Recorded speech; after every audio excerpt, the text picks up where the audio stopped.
you've gone from, I don't know, 30,000 to 100,000 plus followers in what, 6 weeks? What, like something crazy. Yeah, something crazy. So what do you know that everyone else doesn't? I don't think I know anything that everybody else doesn't, but I think when I put my mind to something, I can make it happen generally. And I put my mind to it. I said, I want to have, I set a goal, 100,000 followers on Twitter. I want 100,000 people on my email list. And I want 100,000 people to listen to every episode of my podcast. So those are like kind of the magic numbers. And so I thought, oh, Twitter is the easiest one to do. So let me do that first. And then that'll also be an easy way to cross promote the podcast or my email lists. And so how do I do it? Okay, well, the first thing was I found in life, whenever you pursue something, it's easier if you find a bunch of like-minded people all chasing the same dream as you, and you band together and you kind of like, the best version of this is you want to build a startup or you want to be a poker player, go get a house with 5 other aspiring poker players, live together, play poker, help each other out with strategies, like talk about it nonstop, like totally immerse yourself amongst other A+ people trying to do the same thing as you.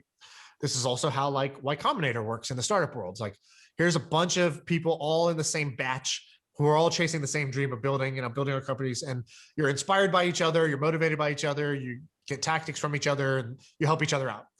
So we created a little text group called the 100K Club with a few people that we were all in the sort of 20 to 50 range followers. I was at like 20K followers at the time, and we all wanted to get to 100K. And now I think of that group of 6, I think 4 of us have since crossed it within a few months.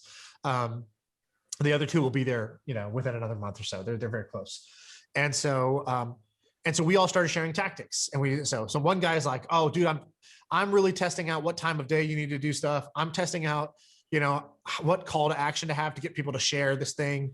I'm trying to figure out how the Twitter algorithm works to like get maximum reach. So one guy was like super deep in like the Twitter techniques.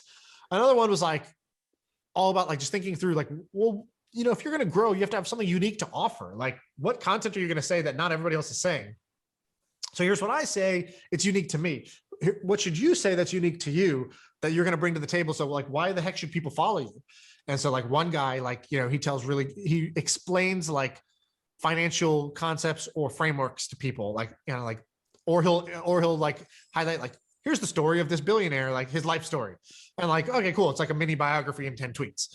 So like, that's his angle. And then another guy, he's all about like, how to make money in real estate. And another guy is like, trying to do a different thing. So I was like, okay, well, I got to figure out my hook too. The last thing I realized was that I took a blockbuster strategy. So initially I thought many things you hear in the content game are about consistency. Like podcasting, I would say, is about consistency. You got to keep putting out episodes, stay on the treadmill, and it just grows, compounds over time. Now, with Twitter, it's actually not that. You can tweet every day, twice a day.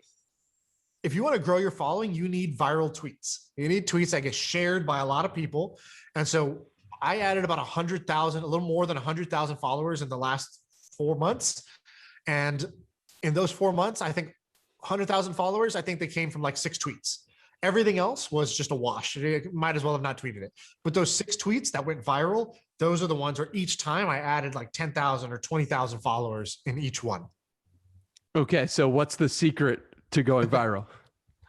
Well, I don't know the secret, but I think there is a method that I use. One is I'm a frameworks guy, as you know. So here's the framework I use. You got to think about, I learned this actually from this guy who was my intern at a time. And he's gone on to do amazing things, like built a huge social media agency, took it public in Germany. This guy, Steve Bartlett, really kind of a very amazing, charismatic guy. He'll be on the podcast soon. Oh, great. So love Steve.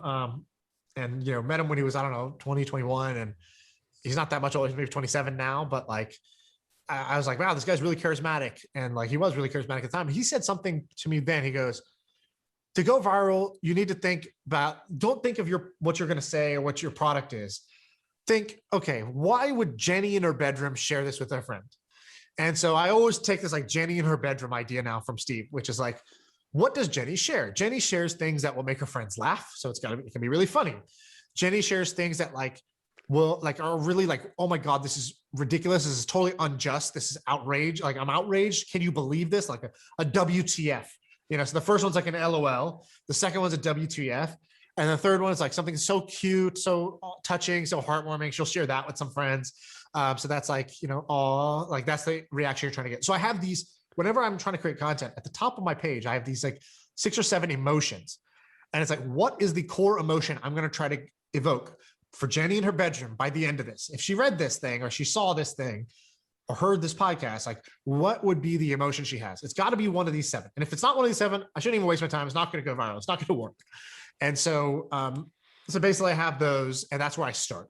And I try to figure out, and people share because it makes them look smart. It makes them look funny. It makes them look, like a good person for surfacing this thing. So you have to really think about the psychology of the person who might share. What would make them share? In the tech world, it's a lot of share this if you're smart, or share if it makes you like seem more like woke than the next person. Like, you're more like kind of like seeing through the bullshit and like doing the right thing and standing up for the cause or whatever. Those are 2 things that really work in the tech industry. Outrage also really works in the tech industry. So, depending on your audience, some emotions are more easy to hit than others, depending on your content type. But that's where I start. And then once I pick that, then I try to do it. So one of mine is, one of the little acronyms for one of the emotions is O, right? Like O with 6 H's. And O is, now I understand that thing. Like, yes. Or I have another one that's finally, which is like a relief emotion, which is like, finally somebody said it. I thought it, but I didn't say it, but you said it, and I'll support that. I'll retweet that. You put it into words. You put my feeling into words that I couldn't even put into words, or I didn't have the courage to put into words and put out there. So like, for example, one of the tweets that went viral was this one about Clubhouse, and why I thought, hey, everybody thinks Clubhouse is like the next big thing, but I don't think it's going to work out. Here's why. And I told it in kind of a funny way, but that was fundamentally because I wanted somebody, finally somebody said it. I've been hearing everybody raving about Clubhouse, but I don't know. I don't buy it. But hey, if everybody's saying it, maybe they know something I don't, so I'll keep quiet about it. And finally someone said it, and finally somebody explained why. Like, I also thought that. Yes, you explained it well, but like, I believe that too. I believe that to be true. And so they share for that reason. Or if I'll explain like, or I'll share something about, like whatever, something that's like, that pisses people off that the government did or that somebody else did. I'm trying to get that WTF reaction out of people, and they'll share for that reason. How accurate do you think you are at predicting when things go viral? Not that accurate. I'm like, I would say, I don't know, like 30% of the time I get it right. Meaning 30% of the time my guess is right. So like, there's a lot of times I write something, I'm like, I think it'll be okay, not great. And sometimes that thing takes off and I'm like, oh shit, I completely underestimated it. And there's other times I'm like so sure that people are going to love this and it goes nowhere. I'm like, I guess I was wrong about that. So I'm trying to hone that gut. But again, I've only been trying this for a few months of like actively trying to like grow and go viral. So I'll get better at it. But I've dabbled in it before, but now I'm like really, I'm like making a repeated effort. And so my gut should get better over time.